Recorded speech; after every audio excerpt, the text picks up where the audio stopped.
اسلامی عبادات کے موضوع پر کل ہم نے گفتگو شروع کی تھی اور میں نے آپ بچوں کو بتایا تھا کہ نماز، روزہ، حج، زکوٰۃ اور جتنی بھی عبادات ہیں ان پر ہمیں غور کرنے کی ضرورت ہے۔ ہم لوگ بغیر سوچے سمجھے نماز پڑھتے ہیں، ہمیں نہیں پتہ کہ نماز کے کتنے فائدے ہیں، کس مقصد کے لیے یہ نماز فرض کی گئی ہے اور اس میں کون کون سے درس ہمارے لیے پوشیدہ ہیں۔ اس میں سب سے پہلی چیز، ہمیں نماز پڑھنی تو اس لیے چاہیے کہ یہ اللہ کا حکم ہے، بس مختصر بات تو یہ۔ باقی جو اس میں فائدے ہیں وہ گنے نہیں جا سکتے۔ سب سے بنیادی فائدہ جو آپ کی ذات کو ہوتا ہے وہ آپ کے جسم کی ایکسرسائز ہے۔ کہ 5 وقت جو آدمی نماز پڑھتا ہے اسے کوئی اور ایکسرسائز کرنے کی ضرورت ہی نہیں رہتی۔ پھر ایک بہت بڑی بیماری جو نماز ٹھیک کرتی ہے، اس پہ غور کرنا ہے۔ کئی لوگوں کو آپ نے دیکھا ہوگا پاگل ہو جاتے ہیں، دماغ خراب ہو جاتا ہے۔ کئی لوگ آپ نے دیکھے ہوں گے، کچھ لوگوں کو نیند نہیں آتی، کچھ لوگ ڈپریشن کا شکار ہو جاتے ہیں، پریشانیوں کا شکار ہو جاتے ہیں۔ ان ساری چیزوں کا بہترین علاج نماز ہے۔ جو آدمی پورے اہتمام کے ساتھ، باقاعدگی سے، پورے خشوع و خضوع کے ساتھ سمجھ کر نماز پڑھتا ہے وہ کبھی ڈپریشن کا شکار نہیں ہو سکتا، وہ کبھی اس کا دماغ خراب نہیں ہو سکتا، وہ کبھی پریشان نہیں ہو سکتا۔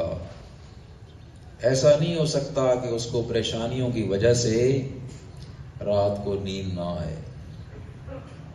آپ یہ ذرا کام کر کے دیکھیں، پھر آپ دیکھیں کہ آپ کو کتنا سکون ملتا ہے۔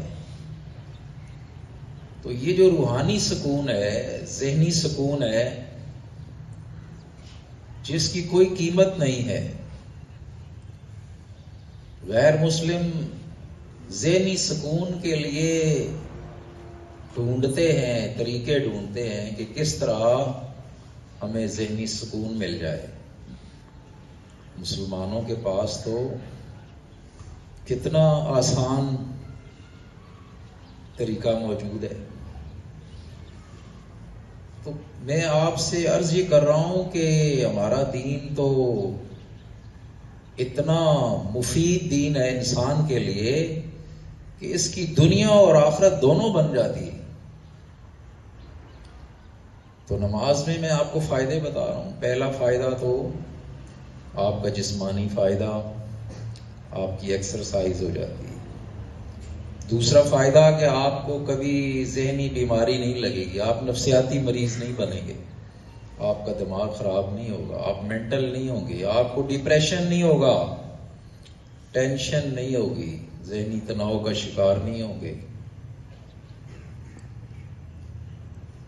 پھر نماز میں جو سبق پوشیدہ ہیں، فائدے تو اور بھی بہت ہیں، لیکن ہم نے سال کا سلیبس کور کرنا ہوتا ہے۔ نماز جو ہمیں درس دیتی ہے صف بندی، صف بندی، انگلش میں آپ اس کو آرگنائزیشن بھی کہتے ہیں، قرآن اسے بنیان مرصوص بھی کہتا ہے۔ سیسا پلائی ہوئی دیوار کہ مسلمان ایسے مل کر کھڑے ہوتے ہیں نماز میں مل کر کھڑے ہونا بہت ضروری ہے. آپ کا کندھے سے کندھا ملا ہونا چاہیے، پاؤں سے پاؤں ملا ہونا چاہیے. یہ ہمیں حکم ہے. اب اس کا اور فائدہ کوئی نہیں.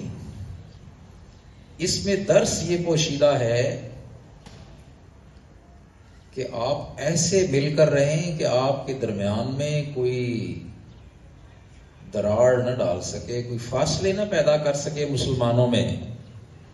مسلمان اتنے مل جل کر رہیں، ایسے مضبوط ہو کے رہیں، اپنے آپ کو ایسا منظم کریں.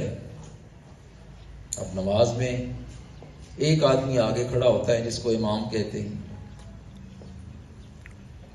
یہ کس لیے؟ یہ آپ کو بتایا جاتا ہے کہ مسلمانوں کا ایک لیڈر ہونا چاہیے.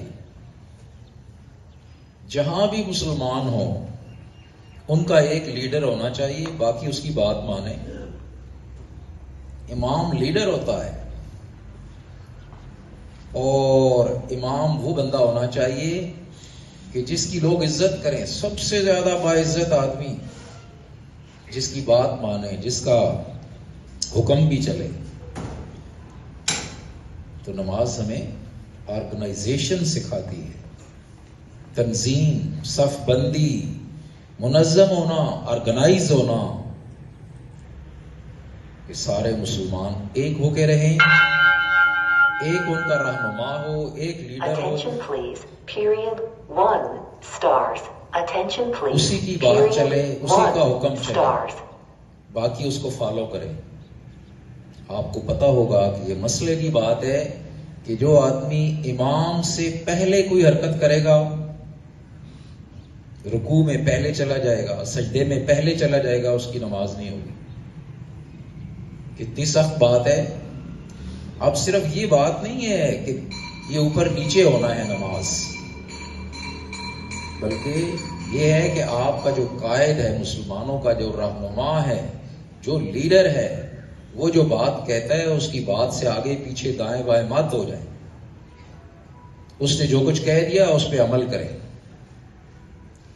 لیکن لیڈر آپ کا ایسا ہونا چاہیے کہ جو اس قابل بھی ہو. تو انشاءاللہ ہماری اس اہم موضوع پر گفتگو جاری رہے گی. جو اسلامی عبادات ہیں ان کے لیے ہمارے اندر کون سا درس پوشیدہ ہے اور ان میں ہمارے ذاتی فائدے کتنے ہیں.